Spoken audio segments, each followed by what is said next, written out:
You said you were ready. Okay, I'm ready. Okay, so we're making oatmeal cookies today for, what's your name of your cooking channel? The Dougie Uggy Cooking with Chef Dongless. For Chef Dongless. Yeah. Okay, so cooking with Chef Dongless. So I always pull out all of my ingredients first. I cream the butter and the sugar and the eggs, and then I do the dry mixture, and then I mix them. So I am going to cream all of my ingredients first, and this is where James is going to stop the video because I can do that offline. So you can stop the video. Okay, we're back. Are we back? Yes, ma'am. Okay, so I creamed the butter and I've added the eggs, and that's all creamed in.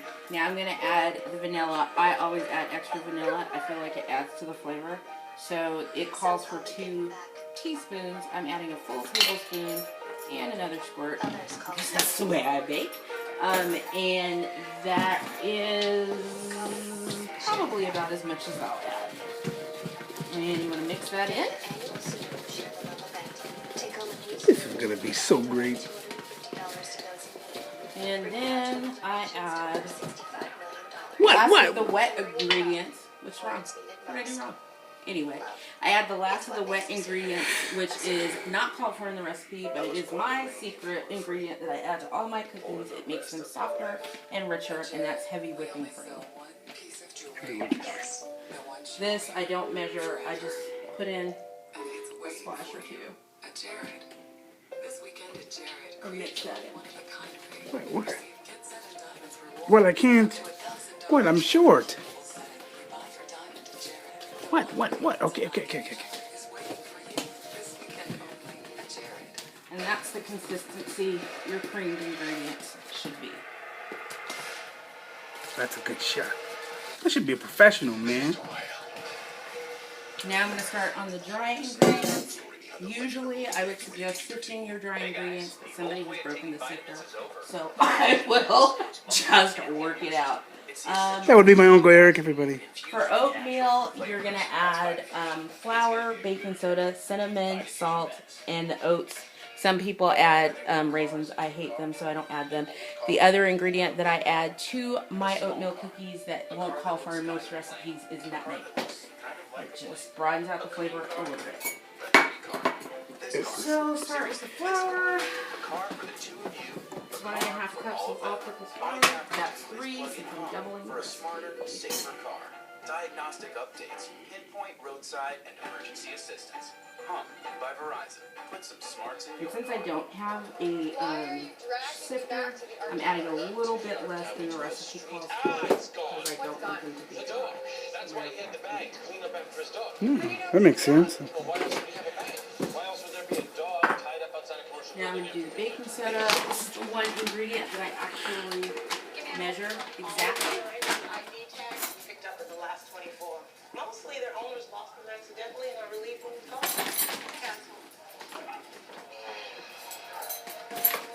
This is only a half a teaspoon thing, so I'm going to add 4. That's Frank's Gallery. Your name is Jeremy Presswick. You checked it against me. You thought it was positive. Jeremy Presswick. You are 34 years Next thing I'm going to add is the salt. Another secret to making the cookies is I always add a little bit of extra salt. It balances out well with the sugar. This recipe calls for a half a teaspoon of salt. Since I'm doubling it, I'm going to add a little bit more than a full teaspoon. Ex sounded pretty concerned, and we figured that would be the fastest way of putting together the details, which would be great for you and for our investigation. Do you think it'll help? Since I didn't sift it, use a fork and kind of mix it together and put a little bit of air into the flour. Here you go. Thanks. Nice nails. Now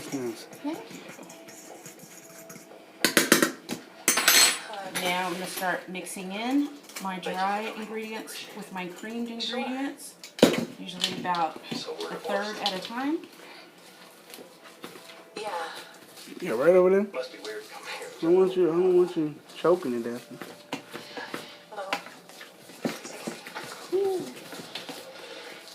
Whatever, sucker. So what happened to him? That's what we are trying to figure out. stop the. Oh, Yeah, you gonna be like, yes. Okay, we ready? yes, ma'am. Oh, yeah, yeah. So I've measured out my oats because it's a double recipe. This is 6 cups of oats. You want to add them like you add the flour. You just add a portion at a time. Otherwise, it gets too hard. Wait, I didn't ask And you. you want to make sure that you get it mixed throughout the dough.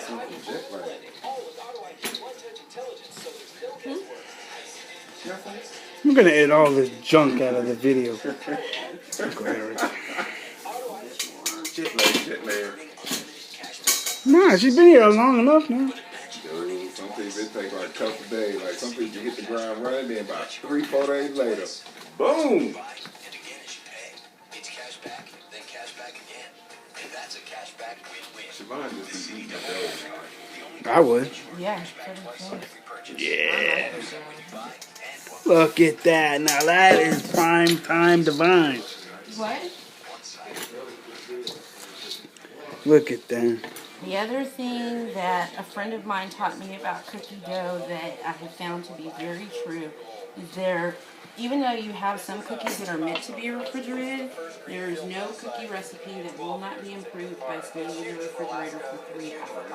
It helps set up the dough, it helps all the flavors work throughout the dough, and so generally I put my cookie dough in the refrigerator overnight and just let it sit. Oh, before you bake it? Oh, really? Oh, so I'm gonna keep that in the Now video. that I'm thinking about it, there's 2 things that I forgot to put in here. That would be the cinnamon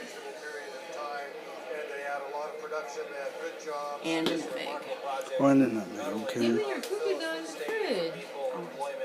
Well, I noticed you always do that. I didn't know that you did that before.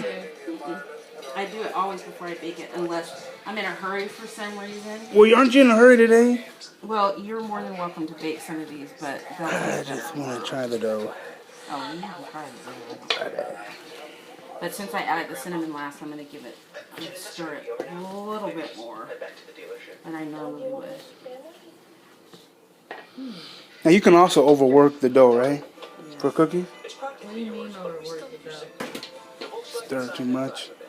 I don't think that I've ever noticed that in cookies. I have noticed it in like a cake or something like that. Spend less time chasing sales and more Like, time overdo going it? the extra mile. Yeah. If you overwork, Find thoughtful gifts. if you overwork some dough, it gets like elasticized and it doesn't give you a good consistency on whatever this is you're baking. Give something special. I think I'm doing better at this filming now. Since I got Uncle Eric's approval. So that's what your dough should look like. It's going to be moister. It's going to look moister than a lot of cookie dough that you're used to because it's got the oats holding it together as opposed to flour binding it, and it also has extra butter in it, so that's going to make it creamier. The kind of cookies this should give you is cookies that are crisp on the outside and moist in the middle. They're going to flatten out more than a normal cookie, a normal oatmeal cookie would, but that's the way my family likes it, so that's the way I do it. I'm going to put this in the refrigerator until they absolutely cannot stand not to eat it anymore, and then we'll bake them at 385, which is 10 degrees greater than the normal cookie recipe, and usually for 10 to 12 minutes if your oven cooks true to temperature. That's it.